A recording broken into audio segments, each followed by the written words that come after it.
A house fire can be devastating. You might think after the flames are put out, your family is safe. The worst is over. But the I-Team found out that hasn't been the case for one St. Louis family. A fire left behind an invisible danger, making them sick. Here's investigative reporter PJ Randawa with a warning every family needs to hear. Pictures hold all sorts of memories. So this is just an old photograph of my son. Mike Megown never thought those memories would make him sick. I lost my sense of taste and sense of smell, and I'm thinking, I've got the COVID, let's go test. Tested negative. To his surprise, the answer was at his fingertips. I'm finding things like this black stain on the back of it that I don't know what it is. 4 years ago, the Megowns had a large electrical fire in their basement. The smoke was so thick and so black. It occurred in a storage room. There was a variety of items. There was plastic items, there was woods, there was electronics, fabrics, I mean, you name it. After the flames were out, their insurance company told them the home could be saved. After all, the damage seemed to be mostly in the basement. We had been going back into the house in those 2 weeks, and I just knew I was so sick. Every time I went in there, my glands would hurt.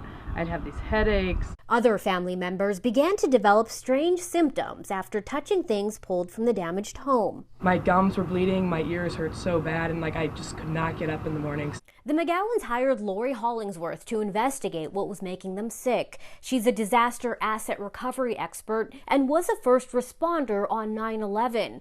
Diagnosed with a rare form of cancer after chemical exposure at Ground Zero, she knows firsthand what the Megowns are facing. I am a believer that what we inhale at these disasters can have a considerable effect. She tested the damaged basement and areas of the home that didn't look damaged at all. When we got the results back, they were off the charts unusual. And this was post-cleanup. This is something I would expect to see, if a manufacturing company or a chemical plant or something had a fire, not a home. It turns out that the toxins that we were exposed to, wearing a mask was not enough. We should have worn a full-on respirator, which we were not doing. The Megowns moved out, and their symptoms followed.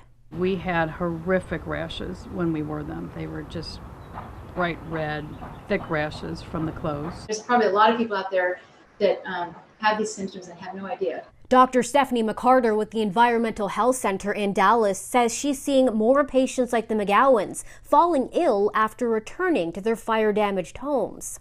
It's tending to cause some people to become chemically sensitive. So once a person gets kind of sensitized and their nervous system, it's like a barrel, their barrel's full, then everything kind of spills over and they get all these different bodily symptoms. Chemicals not only produced during the fire, but also during the cleanup. So you can see how the nervous system, the GI tract, everything starts to get sensitized because of that.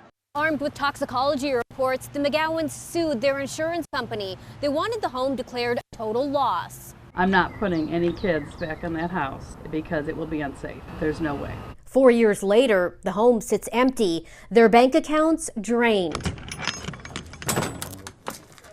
You can definitely smell the smoke. We don't want to take any chances. So here is 20 some odd years of our life that is stuck in a trailer that we don't know what to do with it. I think that a lot of times people are forced to go into homes that are unsafe and they have no knowledge. It's in the best interest of some of the insurance companies to give you a partial loss. The Megowns hope their story serves as a warning to families about the invisible hazards a fire can leave behind. I don't want anyone to ever go through this again. Hollingsworth says that the chemical contamination likely came from 1950s materials used to build the Megown home. Now, our experts say it's a good idea to make sure your insurance includes complete fire remediation, but beware, it still may not be enough. The family's lawsuit against their insurance company still ongoing. For the I-Team, PJ Randawa, 5 on your side.